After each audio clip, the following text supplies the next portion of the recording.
Bonjour à tous. Bonjour Madame Mikimori. Vous êtes docteur en linguistique et maître de conférence en sciences du langage au CUFR. Vous êtes accompagné de Sohrabati Issa et Amada Kassim, deux anciens étudiants du CUFR qui nous suivent en distanciel. Sohrabati Issa est étudiante en Master 2 de sciences du langage à l'Université de Strasbourg et Amada Kassim est doctorant en sciences du langage à l'Université Paul-Valéry Montpellier 3. Aujourd'hui, vous nous présentez une conférence intitulée « Le Petit Prince en Kibushi ». Cette intervention consistera à nous présenter ce projet de traduction du célèbre conte d'Antoine de Saint-Exupéry, « Le Petit Prince en Kibushi ». Il s'agit d'un travail collectif qui déterminera les enjeux linguistiques entre la langue écrite en français et la langue orale en kibushi. Nous vous souhaitons la bienvenue dans ce cycle des conférences publiques du CEFR. Je vous laisse à présent la parole. Okay. Merci beaucoup. Donc on va vous voir plus tard, Amada Kassim, Amada Soiha. Je lance le diaporama, d'accord? Donc ils sont là, mais... Donc encore merci d'être venu aujourd'hui. Je m'appelle Mikimori et le titre de notre conférence, c'est traduire le Petit Prince lors des ateliers participatifs, les enjeux linguistiques entre langue écrite, le français et langue orale. Pardon, je trouve où j'y suis. Donc en fait, ça c'est un projet vraiment de longue haleine qui a été fait grâce à la collaboration de plusieurs associations, organisations, etc., comme vous voyez ici avec tout le logo. Je veux bien quand même prendre quelques instants pour les saluer et les remercier. Donc tout d'abord, l'Agence régionale de lecture, de livres et de lecture à Shikoni nous a soutenus dès le début.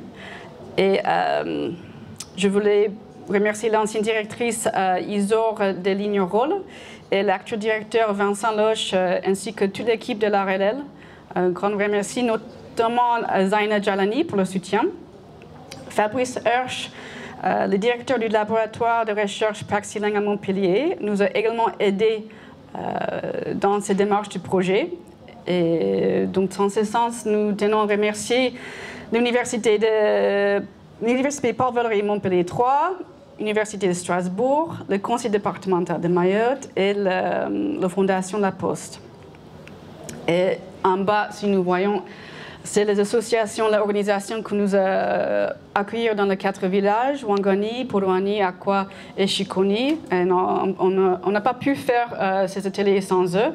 Donc, notamment la mairie de Shikoni et sa bibliothèque municipale, l'association Casa avec la politique de la ville de Wangani, l'association Antaou de Porowani, le collectif Génération Akwa et la médiathèque Meso à Porowani. Et donc finalement, nous tenons à remercier Papa Fardi de Nimbe Animation pour son engagement dans les ateliers, qui ne pouvait pas être avec nous aujourd'hui. Donc il se peut que vous vous posez la question de pourquoi le Petit Prince et pourquoi le Kibushi. Nous, on est plutôt dans l'autre sens de pourquoi pas. Et c'est vraiment, comme j'ai dit, une question de pourquoi pas, aussi un peu de l'alignement des étoiles qu'on a pu faire ces projets. Mais tout d'abord, rappelons que l'ouvrage d'Antoine de Saint-Exupéry est un patrimoine français, voire mondial, qui est traduit dans 537 langues et dialectes. C'est le dernier chiffre du site, sauf qu'il n'a jamais été traduit pour l'instant en langue régionale de Mayotte, c'est-à-dire ni le Shimaray ni le Kibushi. Pour cette dernière, il y a encore des lacunes dans son étude, notamment la connaissance linguistique de cette langue et ses variétés, des ouvrages écrits tels que des grammaires, des outils, des matériels pédagogiques, etc., etc. Et ce, malgré, bien entendu, des avances que nous ayons pu avoir, de plus en plus de travaux dans cette langue et sur cette langue. Par exemple, les travaux de Nassib Jalani et le dictionnaire récent de Noël Gagné et Robert Jamet. Donc, en ce qui concerne la science du langage, que je tiens en cours. La liste est longue, donc il s'agit de mieux comprendre le kibushi et comment il est traduit du français dans le contexte formel mais aussi informel, comment par exemple les choix lexicaux ou comment ça fonctionne avec la sémantique et la culture et l'intersection de l'oralité de cette langue et le dialogisme autour du français. Mais surtout, ce projet a été né grâce à l'intérêt de 2 anciens étudiants du CUFR en lettres modernes, que j'ai eu le plaisir d'avoir en tant qu'étudiant. C'est Swaihabati Issa et Amada Kassim, qui souhaitaient étudier leur langue, le kibushi, dans un cadre scientifique au cours de les études en sciences du langage. Et c'est vraiment grâce à eux, honnêtement, que nous avons pu faire ce projet fédérateur pour lancer cette recherche plutôt exploratoire sur la traduction et la théâtralisation du Petit Prince en kibushi. Donc, Swaihabati l'a fait dans le cadre d'un master de pré-professionnalisation, un master 2 avec le RLLL. Et pour Amada, les ateliers ont servi du terrain pour sa thèse. Donc, nous allons parler dans 2 temps. Dans un premier temps, on parle des ateliers en soi. Pourquoi? Afin de peut-être vous inciter de faire vous-même vos propres ateliers au projet de traduction collaborative, aussi pour voir un peu ce que ressemblait le terrain. Et ensuite, nous allons faire plutôt l'analyse des traductions en soi via le biais de interlangue, intralangue et oralité. Donc, comme je dis, Pablo Fardi de Nimbe Animation était impliqué dans ce projet. Il n'a pas pu être avec nous aujourd'hui, mais il voulait faire une petite vidéo pour introduire les ateliers. Donc, en espérant que ça fonctionne. Bonjour à tous, je me présente. Fardi Ladi, comédien, conteur pour Nimbe Animation. J'ai eu la chance de participer à ce beau projet intitulé Le Petit Prince en kibushi. Un projet en 3 étapes, en 3 phases. La première étape étant le travail extraordinaire et exceptionnel qu'ont fait Swaihabati et Amada, en accompagnant les jeunes dans la traduction du Petit Prince. La deuxième partie étant l'accompagnement théâtral de nos langues. En gros, la mise à l'honneur de l'oralité. L'idée pour moi en tant que conteur, c'était de travailler avec eux sur l'expression verbale, c'était de travailler avec eux sur la ponctuation, c'était de travailler avec eux sur l'articulation, en tout cas, tout ce qui veut permettre de mettre de la poésie dans nos langues, sans le modifier, mais à leur manière, prendre le temps de parler. Vous savez, je suis un passionné de contes, et l'oralité, l'art de l'oralité est quelque chose de très important. Nos contes maorais sont en kibushi ou en shimaoré, voire même maintenant en français. Et la troisième étape, c'était la création d'un spectacle du Petit Prince en kibushi. Les jeunes ont pu participer à ce beau projet. Nous avons pu relever des choses très intéressantes. En fonction des villages où on était, on n'avait pas forcément la même façon de dire les choses, ce qui est normal. Tout l'art des langues. Gardons nos langues, elles sont enrichissantes, et ce beau projet qui a été mis en place en appelle à d'autres. Mais en tout cas, c'était avec plaisir qu'on a pu accompagner les jeunes dans ce beau processus de création. Un projet scientifique et artistique. Nos langues locales, c'est une richesse. Les mettre en avant, les étudier, c'est des choses très importantes. En tout cas, elle nous permet de nous reconnecter avec nous-mêmes. Parce que s'il y a bien une chose que je peux retenir, c'est que les jeunes étaient fiers. C'est que les jeunes étaient contents. Et moi, j'ai pu participer à ce genre de projet. Du coup, voilà, pour mettre en avant nos langues locales. Merci à nos 2 étudiantes, ainsi qu'au CUFR, à tous ceux qui ont participé à ce beau projet, à l'ARL, l'Agence régionale du livre et de la lecture. En tout cas, je tiens juste à vous dire merci. Et nos langues sont une richesse. Merci. Donc ensuite, on aura Amada qui va nous expliquer le format des ateliers. Nous allons exposer ici les objectifs de ces ateliers de traduction et comment nous avons procédé pour les mettre en place. En ce qui concerne les objectifs, nous cherchons dans un premier temps à traduire et à faire découvrir le Petit Prince en langue locale. Ici, il s'agit des 2 dialectes du Kibushi présents à Mayotte. Le Kiantalaut, représenté ici en bleu sur la carte, avec les villages de Wangani et de Porwani, et le Kisakalav, ici en rouge, avec les villages de Chikoni et d'Akwa.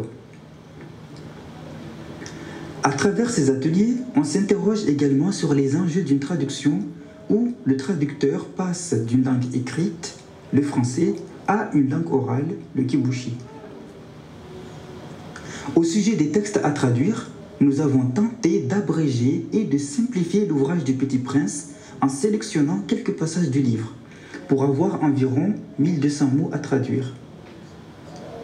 On a choisi 4 passages où le Petit Prince dialogue avec différents personnages lors de son arrivée sur Terre. Tout d'abord, on a la rencontre entre le Petit Prince et le pilote. Ensuite, on a un passage où le Petit Prince dialogue avec sa rose, le serpent et les roses. On a ensuite la rencontre entre le Petit Prince et le renard. Et enfin, on a choisi le passage où le Petit Prince fait ses adieux au pilote.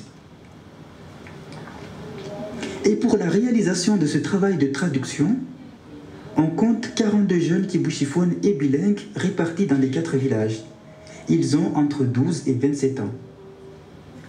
Et ces ateliers ont été animés par 3 acteurs, 2 étudiants en sciences du langage, Sohabati Issa et moi-même, ainsi qu'un animateur, Papa Fardi, qui nous a aidés sur la partie mise en voix et mise en scène des textes traduits.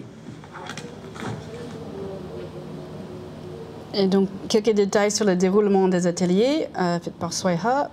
Pour ce qui est des déroulements des activités, il faut savoir que cette partie du travail a été divisée en 3 temps. Le premier consistait à faire le travail de traduction. Le second se réfère à la préparation de la restitution. Et le troisième concerne la restitution en elle-même. Donc, en ce qui concerne la partie traduction, nous devions intervenir durant 3 jours dans les villages concernés par les ateliers, à savoir Akua, Chikoni, Porwani et Wangani. Durant ces 3 jours d'intervention, la première journée était dédiée à la présentation des 4 fragments de texte, une lecture collective des textes à traduire, une présentation des plans des séances à suivre, et c'est suite à cela que l'on constitue les duos de traducteurs. Et c'est à ce moment-là que débute réellement le travail de traduction à proprement parler. La deuxième journée d'intervention était dédiée à des tâches de relecture collective des textes traduits la veille.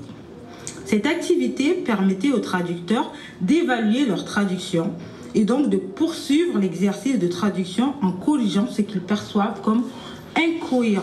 Enfin, la troisième journée était dédiée à la mise en voix des textes traduits, c'est-à-dire aux enregistrements vocaux des textes qu'ils ont obtenus en kibushi. Lorsqu'on a terminé de faire le tour des villages pour la partie traduction, on a donc regroupé l'ensemble des participants des 4 villages à Chikoni durant 3 autres journées, de J4 à J6, pour ce qu'on a appelé la préparation de la restitution. Et pour clôturer cette aventure, la restitution finale devant le grand public fut un vrai travail d'équipe entre intervenants et participants. Nous avons pu obtenir nos données de recherche et ensemble, on a pu partager des moments ludiques avec les participants. Donc voilà quelques images des ateliers. Donc à gauche, nous avons, je pense que c'est Wangani et Porwani. Les binômes sont formés, ils travaillent sur la traduction. Sur l'image de droite, le travail de mise en voix avec Fardi.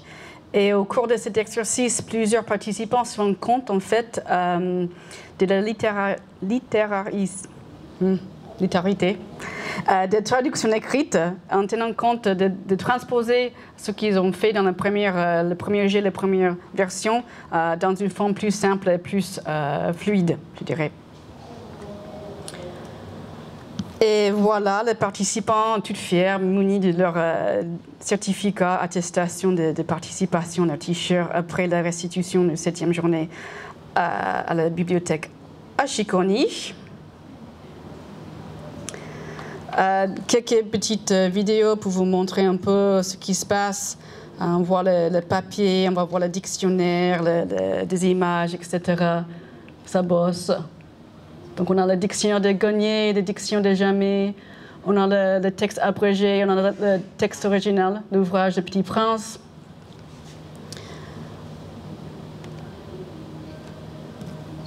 Et pareil, ils ont fait aussi des dessins, etc. pour adapter les images à Mayotte.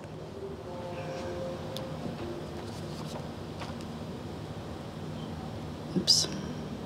Next. Oui, donc, comme Sohaïba vient d'expliquer, la 7e journée, c'est une restitution qui visait tout le monde, un grand public. Le but, ce n'était pas forcément d'enregistrer un spectacle, mais on a pu faire... mais c'était vraiment pour mettre en valeur ce qu'ils ont fait, pour jouer sur la scène ces traductions. Et quoi d'autre, pour avoir ce temps dédié de parler en kibushi dans un lieu public, dans la bibliothèque, et aussi découvrir le Petit Prince, ceux qui ne connaissent pas déjà le Petit Prince, pour le découvrir. Nous aurions aimé vous montrer tout, mais c'est une vingtaine de minutes, donc ce n'est pas possible. Mais nous pouvons cependant, on a choisi de vous montrer la rencontre entre le Petit Prince et le renard sur l'apprivoisement. Donc, comme je dis, c'est une vidéo, un enregistrement, c'est pas professionnel, donc on a un peu de bruit de moto derrière parfois, mais on a mis des sous-titres en bas en français.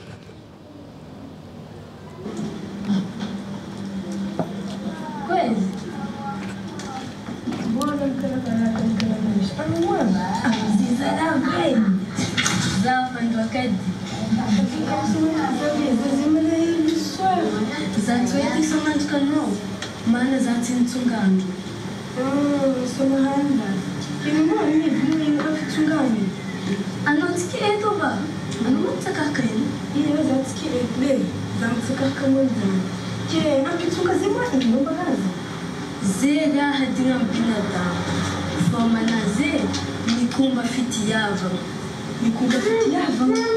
iyake Anaka tsik jama de antanu zatin tabandano wala alotin tabandano allo zanga fuka jama de antanu fazakan tungano kulla wimilana zambuno alunna kai dunyan nasku jumala la veno mis flega na kaze wamshe zanzeni wezimontakimza tafadhali tungazau zamilacho zatisinafasimao mana zamisimondana kutokutomsakara. Donc voilà. Donc voilà un peu un petit aperçu des ateliers.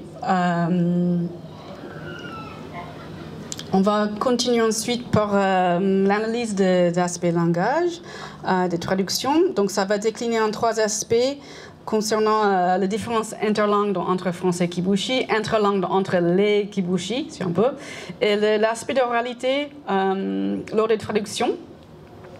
Qu'est-ce que je voulais dire d'autre? Donc il faut bien noter que c'est des résultats vraiment préliminaires. Hein. C'est pas prêt pour la publication, mais ça montre un peu aperçu de ce qu'ils sont en train de faire dans leur mémoire, leur thèse, Sohaïba et Amada. Et aussi, il faut noter que nous présentons les traductions faites par les participants telles qu'elles sont écrites. Donc, c'est-à-dire, vous allez certainement constater qu'ils utilisent souvent l'orthographe français pour écrire en kibushi. Par exemple, le OU, ensemble, ça va faire ça OU. Mais vu qu'on a décidé de ne pas transformer le texte, vu que c'était eux qui l'ont fait, donc vous allez constater cela. Et aussi des accents, etc. Moi, je commence... je ne reste pas longtemps dessus parce que Sohaïba et Amada, ils ont plein de choses à dire. Mais si on commence juste avec la première étape de traduire, transformer du français vers le kibushi, il y a plusieurs questions qui se posent. Je vous présente que deux, qui sont liées avec l'aspect de culture, contexte, et comment être fidèle au sens et aussi fidèle à la langue dans laquelle on va traduire. Donc le premier aspect, c'est l'adaptation. Comment on adapte aux termes qui n'existent pas. Donc, par exemple, le serpent boa, ça ne se trouve pas ici. Le renard, non plus, ça ne se trouve pas ici. Donc, comment peut-on dire renard en kibushi, comme on voit à droite, ça c'est l'image. Et donc, voilà un exemple de ce qu'ils ont certainement essayé, comme vous avez entendu aussi dans la vidéo, ils ont dit fandrokadi, donc un chien sauvage. Donc c'est une façon de faire un terme approximatif qui est plutôt fiable au sens originel, mais aussi au contexte local, la culture locale. Par cela, les participants ont été aussi confrontés à des discours, des types de discours qui sont très peu utilisés, tels que l'utilisation des chiffres importants. C'est pas pour dire que les chiffres n'existent pas dans une langue ou l'autre, mais c'est le discours, l'habitude de parler de gros chiffres, millions, 500 000, etc., dans une langue. Donc, comme nous voyons en bas à gauche, originalement, ils parlent de 5000, je pense 5000 roses, et ils ont choisi de traduire avec Maru, beaucoup. Et nous, on n'a pas posé de questions ensuite, pourquoi vous avez fait ça? Ça aurait pu être intéressant, mais on n'a pas eu le temps. Nous supposons qu'ils ont décidé de faire ce choix de dire beaucoup, puisqu'ils ont trouvé que ce n'était pas pertinent dans le compte de spécifier certains chiffres. Parce qu'ils avaient le dictionnaire, ils auraient pu traduire 500 000 en kibushi. Moi, j'ai cherché dans mon dictionnaire, c'est Dimi Arivu. Donc, ça aussi, c'est un aspect d'adaptation. Ce n'est pas juste que ce mot n'existe pas, ce terme n'existe pas, mais aussi c'est l'utilisation de l'usage typique dans une langue à l'autre. Et bien sûr, on a des emprunts qui existent partout, qui a avec des transformations phonologiques, mais qui souvent maintiennent le sens. Un exemple ici, c'est jardin. Donc là, il parle de tous les roses. Quand il voit tous les roses dans le jardin, il est un peu déçu au début, le petit prince, parce qu'en fait, il se rend compte que sa rose n'est pas unique dans le monde, enfin, dans l'univers. Et donc là, ils ont décidé de traduire jardini. Donc jardin, encore, c'est un sens, jardin, c'est un espace naturel entretenu, mais non avec des plantes non comestibles. Donc c'est pas un potager. Et du coup, même moi j'ai fouillé dans un dictionnaire, j'ai pas trouvé un mot pour, j'ai trouvé plutôt pour le potager, mais pas pour un jardin dans le sens avec les fleurs. J'en sais rien, mais ils ont fait jardini.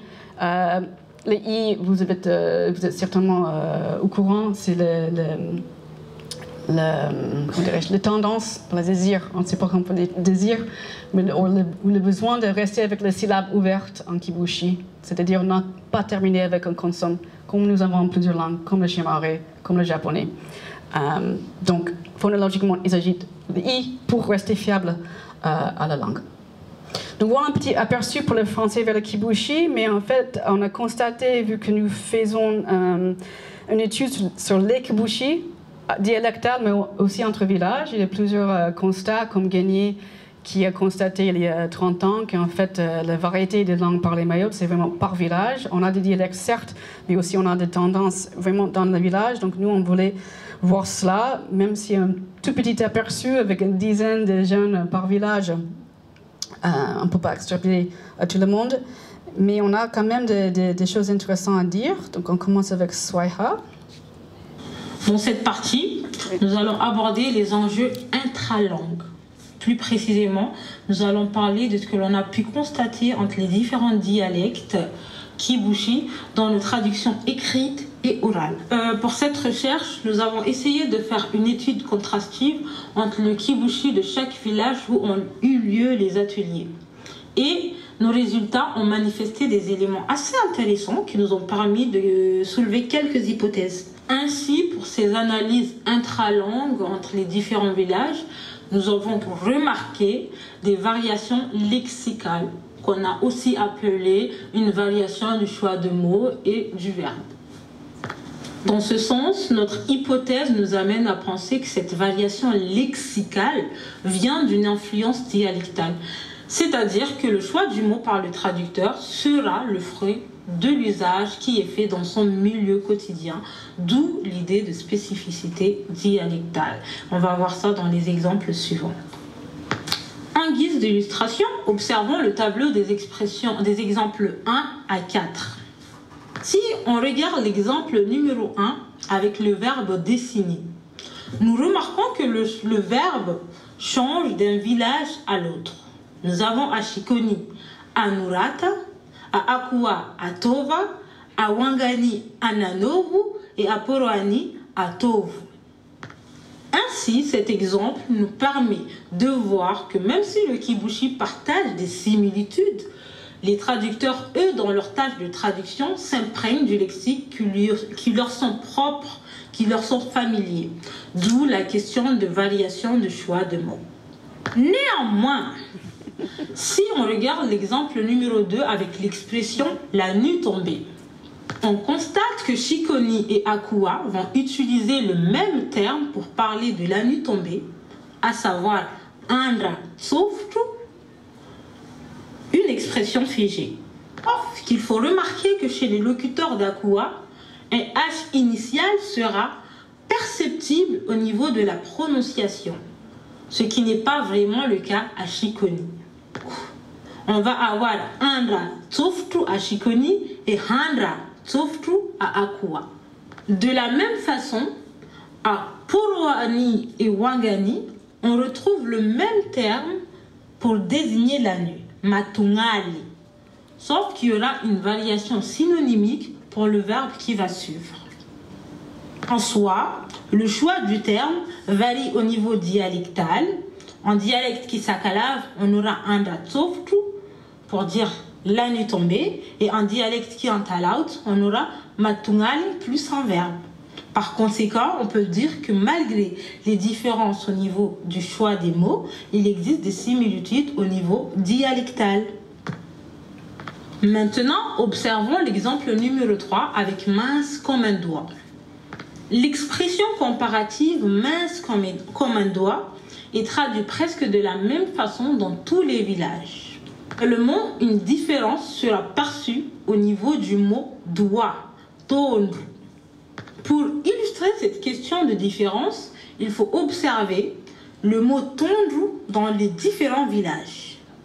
À Shikoni, on remarque qu'il y a un R qui s'accole au D, donc ça va être tondru.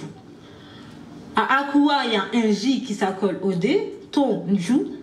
À Wangani, il y a un R qui s'accole au T initial et il n'y a pas de R qui s'accole au D. Et pareil pour Poroani, on aura un R qui va s'accoler au T initial et un R qui s'accole aussi au D central. Donc, ça sera plus des différences phonétiques. Qui nous emmène à penser qu'ici, on peut parler de différences purement dialectales. Donc, ça sera plus perceptible au niveau du son, donc de l'oralité. Enfin, dans ce même exemple, on peut remarquer que la conjonction comme sera traduite de la même façon dans les trois villages, Shikoni, Akua et Wangani, et Lako à Poroani, ce qui est un peu différent. Et enfin, l'exemple 4, on ne va pas le traiter parce qu'elle sera abordée au niveau des modifications synonymiques dans la partie suivante. Donc voilà. Partie suivante. Le deuxième point qui rentre dans cette partie intralangue se réfère à l'accessibilité ou pas du lexique. En bref, on va s'interroger sur la manière dont les participants traduisent les mots inexistants à Mayotte ou ne faisant pas partie de leur paysage linguistique. Pour ce faire, nous allons observer ce tableau numéro 2. Nous remarquons dans ce tableau que la traduction des mots non connus en langue locale varie selon les villages. Ainsi, on va donc avoir plusieurs traductions différentes. À l'exemple du mot pilote, désert du Sahara et petit prince. En effet, si on observe bien ce tableau, on peut voir que ce ne sont pas toujours les mêmes termes qui reviennent, que ce soit Ashikoni, Akua, Wangani ou Polowani. Cependant, si on analyse en profondeur les exemples et les traductions, on peut constater que la même logique revient toujours dans la tâche de traduction. C'est-à-dire que le traducteur, en tant que médiateur, va à chaque fois essayer d'illustrer du mieux possible le terme français proposé. Par exemple, pour le mot pilote, à Shikoni, on suppose que le traducteur a pensé à la notion de connaissance en termes de pilotage, ce qui a donné le mot Fundinroplan, maître de l'avion ou le connaisseur de l'avion. En revanche, à Akua, ils ont plus pensé à l'acte même de piloter, l'acte même de conduire l'avion, d'où le choix du mot conducteur, traduit par un pandeiroplan, le conducteur de l'avion. Pareil pour le mot désert et le mot petit prince, on retrouve à peu près la même stratégie. Par ailleurs, on constate aussi qu'en l'absence d'un lexique fourni par le Kibushi, les traducteurs, eux, vont faire recours à des emprunts de mots français. On peut voir le mot chauffera et déserni. Ces mots chauffera et déserni qui sont empruntés au français vont être adaptés phonologiquement au Kibushi à travers l'ajout d'une voyelle finale. Donc, au lieu d'avoir désert, on va avoir déserni avec un i à la fin. Et au lieu d'avoir chauffeur, on aura chauffera. Enfin, pareil pour le terme petit prince qui est très complexe. On a une multitude de traductions. On a zanka en panzaka heli, hanka en panzaka et takmachachar. J'aime bien machachari, j'aime bien ce mot. Maintenant, pour clôturer cette partie intralangue, nous allons observer le caractère expressif de nos traductions. Il faut savoir que l'un des constats que l'on a pu faire dans l'analyse de nos traductions, que ce soit au niveau des écrits ou des enregistrements audio, est que le profil du traducteur influence énormément sa traduction. En soi, plus le traducteur est âgé, plus sa traduction sera expressive, c'est-à-dire que sa traduction sera claire, explicite, avec des exemples, une argumentation, une façon de dire qui explique un peu comment se déroulent les choses et tout ce qui va avec. Par contre, moins le traducteur est âgé, moins sa traduction est expressive. Donc, il va aller droit au but, sa traduction sera plus littérale, on se rapprochera davantage du littéral, du mot à mot. Pour illustrer cette question d'expressivité par rapport au profil du traducteur, nous vous proposons d'écouter deux audios. Le premier audio vient d'une participante de Shikoni âgée de 24 ans et le second audio vient d'un jeune de Polowani âgé de 14 ans. Maintenant, avant de lancer les audios, je souhaite dire à ceux qui ne parlent pas et ne comprennent pas le Kibushi que ce n'est pas grave. L'idée, c'est d'écouter et de faire vos observations, peut-être sur la prosodie, le rythme ou autres aspects. Je tiens à vous dire qu'on découvre pour mieux apprécier.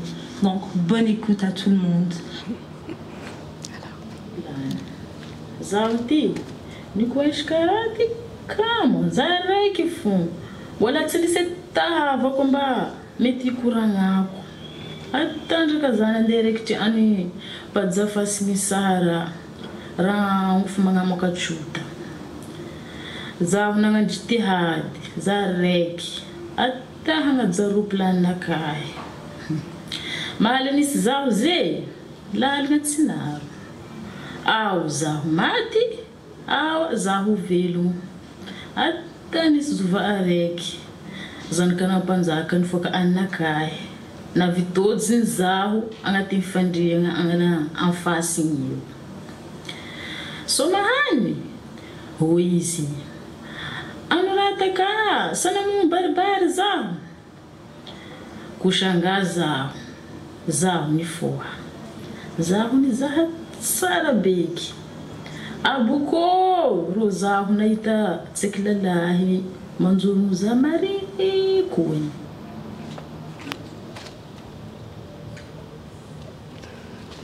Les garçons. Chauffera, safike zaho tsy afaka mipetraka zaraky. Mila zaho tsisy olo azo bebofako soafy atana azo tambo anipajany Sahara. Fa misy moakatrota zany lananao zaraky azo agnajara avionko. Annakay io ny kabarin'ny olo velo ao maty. Farany ny zova tsaky matratrary navinahita anakay wakati lera zanatora any alagna. Tafadhali ato. Donc voilà, on peut bien constater des différences là.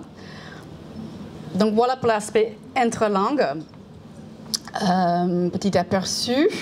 On a plein de choses à discuter, je pense. Et là, Amada va nous parler de l'aspect, le processus de traduire après de mettre l'oral et comment ça influence l'oralité vers la traduction écrite. Donc, je remonte.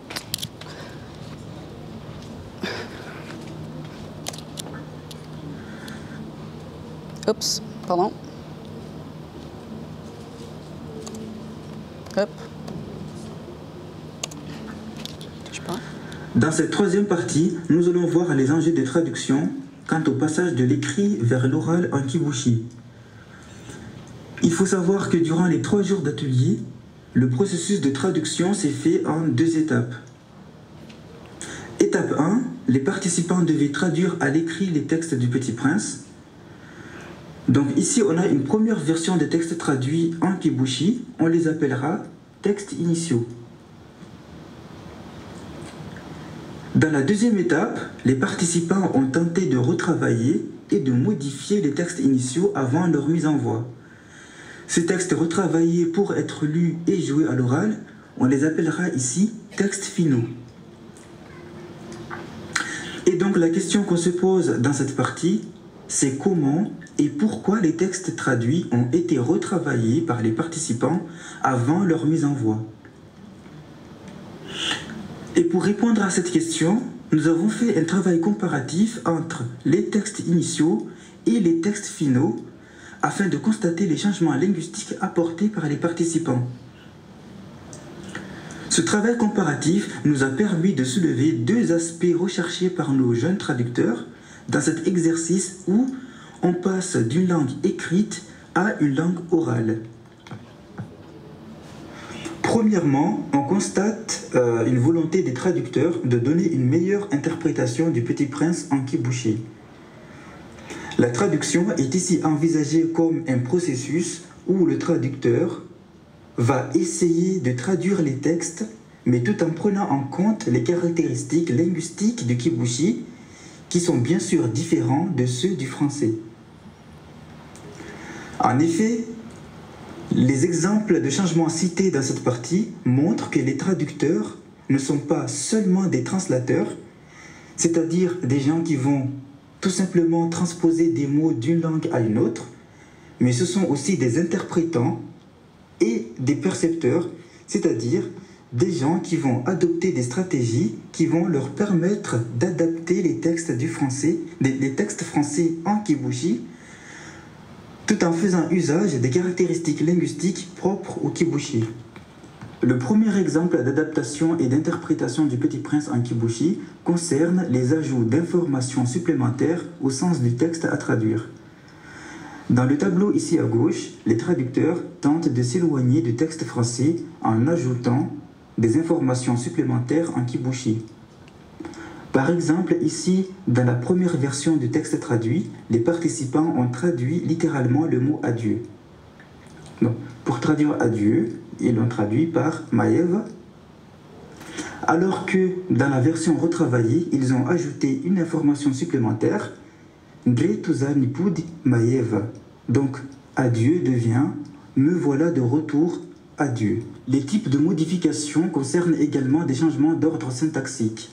En effet, dans le tableau ici à droite, on constate que l'ordre des mots a été modifié durant ce processus de traduction. Par exemple, pour traduire la phrase « Il n'y a donc personne sur la terre », dans la traduction initiale, les participants vont la traduire littéralement par « Tistahul antaniti moi », En revanche, dans la traduction finale, ils vont modifier l'ordre des mots.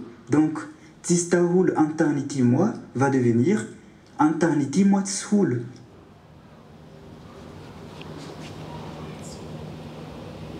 D'autres modifications ont été apportées par les participants afin d'améliorer leur traduction.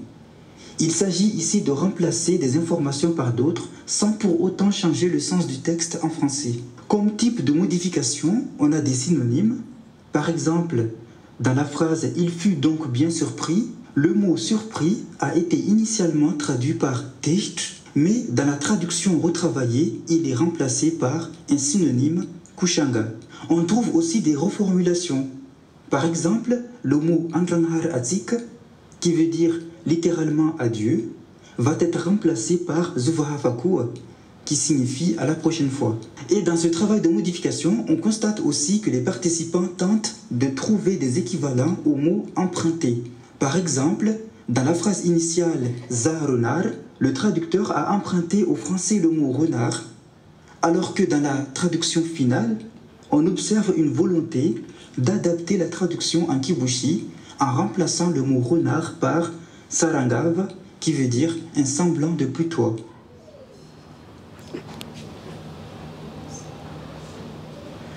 Le deuxième constat qu'on fait dans ce travail de modification entre texte initial et texte final, c'est la recherche de l'oralité dans l'écrit. Cette oralité se manifeste à travers des ajouts de marqueurs discursifs, à savoir que ces marqueurs ont un rôle optionnel sur le plan sémantique, c'est-à-dire qu'ils ne vont pas modifier le sens des textes en français, mais ils vont plutôt marquer une situation d'interlocution. Et à noter aussi que l'objectif de ces marqueurs est de donner à l'autre le maximum d'indices nécessaires pour saisir la pensée du locuteur. Le premier exemple de marqueur discursif concerne ici les ajouts de déictique. Dans le tableau ici présent, on a des ajouts de références spatiales. Par exemple, la phrase « Izmzaha anvingu », il regarde vers le ciel, devient « Izmzaha anvingu agni », il regarde vers le ciel là-bas. On observe aussi des ajouts de références temporelles. Par exemple, « Ata fotakantani fafin vudimbuyu » va devenir « Ata etukamo fotakantani fafin vudimbuyu ». Etukamo, ici, se traduit par « en ce moment même ». On constate également des références à une personne, notamment dans la phrase « Antana Afrique », en Afrique. Nos traducteurs ont ajouté le pronom « Ana Antana Afrique », tu es en Afrique.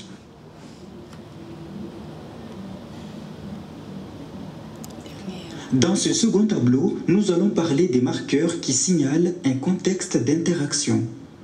On trouve ici des interjections, notamment dans la phrase initiale « Zam tampon kolewa ». Je commence à comprendre. On a ajouté une interjection « Ewa zam tampon kolewa ». Ah, je commence à comprendre. On trouve également des affirmations, c'est-à-dire que l'interlocuteur va insister en affirmant les propos de son locuteur. Par exemple, « Za misdomana mahuanakai », je suis responsable de ma rose, devient « Anki tinza misdomana mahuanakai ». C'est vrai que je suis responsable de ma rose. En conclusion, nous pouvons dire que les modifications apportées par les participants durant ce processus de traduction ont pour objectif d'améliorer les textes traduits, mais aussi d'apporter de l'oralité dans les textes afin de faciliter leur mise en voix en kibushi, qui est une langue orale.